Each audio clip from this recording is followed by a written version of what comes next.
In today's video, I am finally branching out into the Kibbe world. Up until now, I've been very focused on analyzing the face, so things I talk about have always been about hair or makeup or colors, but fashion is obviously a huge part of your personal style as well, and just like how your choices in your hair and makeup should take your facial proportions into account, your style choices and outfits should also depend on your body type. So naturally, there were a lot of you that requested me to talk about Kibbe body types, and honestly, it took me a while to get around to this video because I can confidently say that my knowledge about Kibbe is very basic. But I can also say with some level of confidence that even though I've never typed myself or been typed by anyone else using the Kibbe system, I think I dress pretty well for my body type, and I'm used to getting at least some compliments about my outfits when I put in a bit of effort into looking nice and presentable. So today I'm taking a crack at determining what my body type is using the Kibbe system, and I'm gonna do my best to explain some of the confusing Kibbe vocabulary in my own terms and interpretation based on my experiences. Before we get into the main topic, a quick housekeeping item. Some of you might have seen it already, but I posted on my community tab yesterday about my upcoming 1-year anniversary on YouTube. I want to make a 1-year special video in celebration of the milestone, and I thought it would be cool to create a Q&A video, kind of like a ask me anything type of content. So I'm looking for your input. It can be any questions you have about me, my personal life, my channel, or even about my dog, because I know some of you guys are interested in the little guy. Or it could be questions related to specific topics you're curious about. It might be a little difficult for me to give you an accurate answer, but I'll do my best to provide you with some common tips for whatever specific features or proportions you want to learn more about. So I'm asking you to pop over to my community tab after this video to leave your questions in the comments. I'll leave the post up for the next week or two, and then I'll compile what I can into a Q&A video.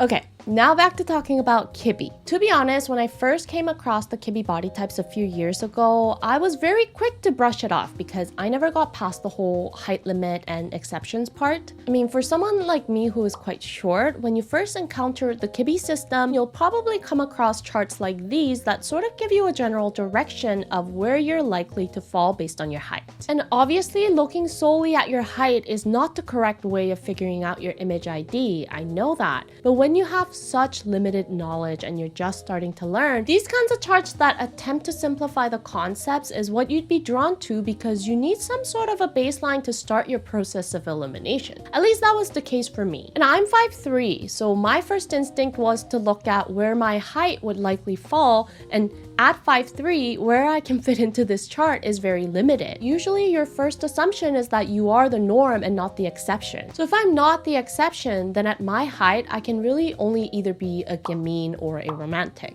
neither of which I can fully relate to. First of all, between the two, it was extremely easy for me to rule out romantic because there's nothing about my body that fits the description of the romantic or the theatrical romantic other than my height. I don't have a soft and voluptuous body, I don't have fleshy arms and legs, and curves? What curves? You know, I get that curves that we refer to in traditional terms versus Kibbe curves are different, but my body's pretty straight and boxy regardless. There's certainly no curves in my upper body, and even in my hips, I do have some junk in the trunk, but it's more so protrudes backwards. So from the side view, I do have a booty, but from the frontal view, I'm pretty straight and there's really not much curviness going on there. So out of all the Kibbe vocabulary, curve was one of the easier conditions to identify and rule out for me. My body, as you can probably tell, is obviously more frame dominant than flesh dominant. Also, everyone just seems to love using Marilyn Monroe as the poster child example of a romantic, and that's where it was extremely clear to me that I am nowhere near a romantic. Which leads me to gamine. While I think that I can relate to some of the characteristics of a flamboyant gamine, like obviously the height, an angular bone structure, a more straight and athletic body shape, I think the word that really helped me understand that I'm not a gamine is petite. I may be short, but I'm certainly not what Kibbe would describe as petite.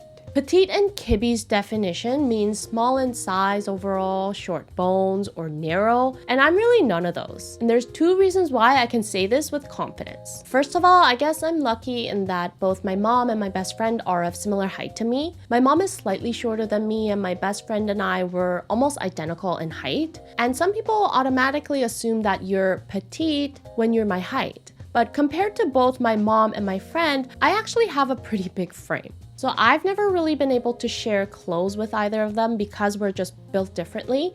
And this was the first reason why it was quite clear to me that I'm not what Kibbe would describe as petite. I know from first-hand experience when a person my height appears to be small, and I'm definitely not that. So I actually found it really helpful to compare my body to someone in real life that is of a similar height to me, not just in terms of determining the petiteness, but for all other characteristics like flesh, curve, and width. Now, the second reason why I can say with confidence that I'm not a gamine is because gamines are told to avoid unbroken silhouettes or anything overly draped or flowing. And these are the exact styles that I feel really at ease with, and probably the most compliments that I get are with these types of silhouettes. Whereas the details that are suitable for gamines, like short bottoms, geometric patterns, broken lines, I feel like these are literally words that describe how I used to dress myself in my 20s, and looking back, I don't think that I've ever really felt like I was dressing for my body. I was more so focused on what looked good on the hanger and what I liked looking at,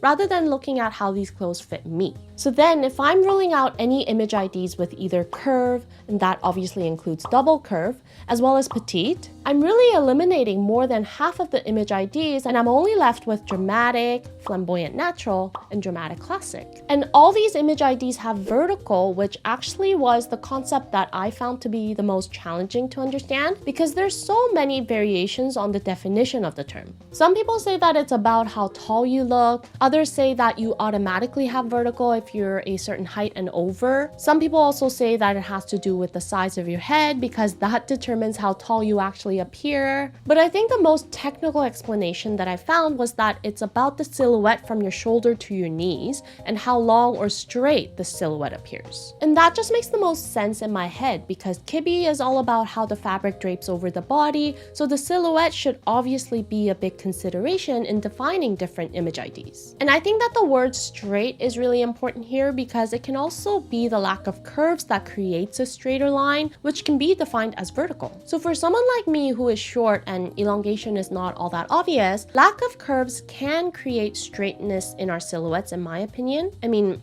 if I don't have curves and if I'm not petite, I'm automatically deemed to have some level of vertical according to the descriptions of these image IDs. But looking at my body in this photo, I'm not sure that elongation is very obvious. I don't know, maybe some of you that have better eyes at this than me would think differently, but if by a process of elimination I have to have vertical, then I think the vertical in my body can be defined as the straightness or the lack of curves in my silhouette. I should also note that my head isn't particularly small in proportion to the rest of my body, but people almost always think that I'm taller than my actual height. And going back to the comparison to my friend, we're the exact same height, but people always assume that I'm taller than her. I think that what makes the concept of vertical exceptionally confusing is that oftentimes we're provided with photos of celebrities to look at as examples, but a lot of the times these celebrities are wearing heels, which automatically add at least 3 to 4 inches to your height. Or they're wearing long gowns, which creates visual elongation. And these kinds of examples, coupled with different definitions of what vertical really means, and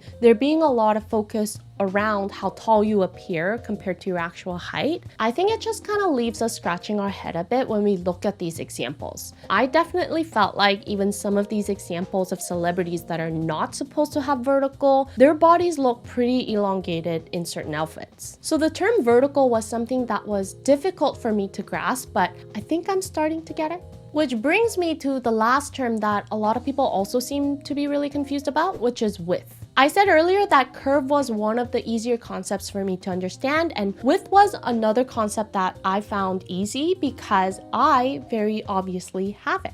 I have what you would call the swimmer's shoulders, and I'm actually a pretty strong swimmer, so the term is quite fitting for me. And this openness in the shoulders and back that is defined as width in Kibbe terms, I'm quite certain that I have it. My shoulders were actually a big insecurity for me growing up because, like I said, I'm pretty broad-framed compared to my friends and family. Especially amongst my Asian friends, I feel like I've always been the broader, bigger gal. Not because I was overweight, although I have struggled with fluctuating weight my entire life, but it was more so because I felt like I was just built differently. In high school, for fun, I tried to see what size of a t-shirt I would actually need to wear if the seams had to fit my shoulders, and I remember having to go up from a size small to a size large just to accommodate my shoulder width. So in my experience, one of the obvious indicators of whether or not you have width is that clothes fit pretty tight in the armpits and lats area, and this is especially true as soon as I gain a little bit of noticeable weight.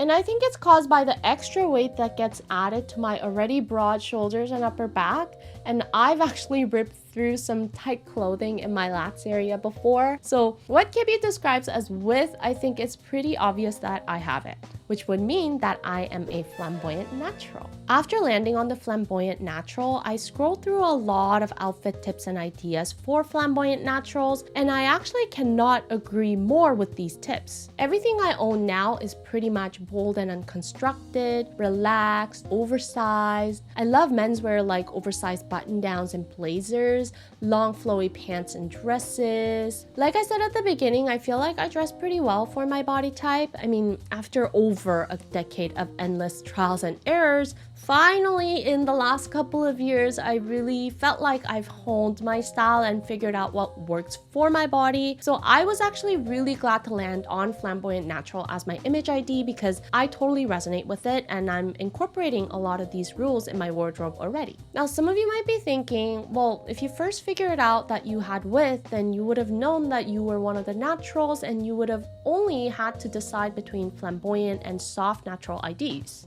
And that's actually exactly what happened. But I wanted to walk you through it in a more roundabout way to show you the process of elimination that you can go through by analyzing the individual Kibbe characteristics. So if you're about to fall into the Kibbe rabbit hole, I think that identifying which of the characteristics between vertical, width, curve, and petite you can relate to the most or not relate to at all, and then ruling out the image IDs that you for sure can't be, is a good way to narrow down the options. Maybe I have a very obvious image ID that it was a relatively easy process for me, or maybe I've gotten this completely wrong. But regardless, we know ourselves and our bodies the best. So I think that not only focusing on the theory and the visual examples that are available, but also drawing on past experiences and comparing our bodies to family members or friends that have a similar height or a build can also be helpful ways in figuring out your own body type. If you agree or disagree with my self-diagnosis of my Kibbe image ID, please leave me a comment down below. I'd love to know more about what you, who probably has a lot more knowledge about the system than me, would have to say. And today I've specifically focused on just looking at the body, and I didn't really go into the details of the face for different Kibbe types, but I'm actually trying to learn more about the Kitchener essences as well, which I think would be more relevant to the face. So I'll make a separate video about that too, eventually. I'll see you in my next video, and until then, stay unique and stay gorgeous.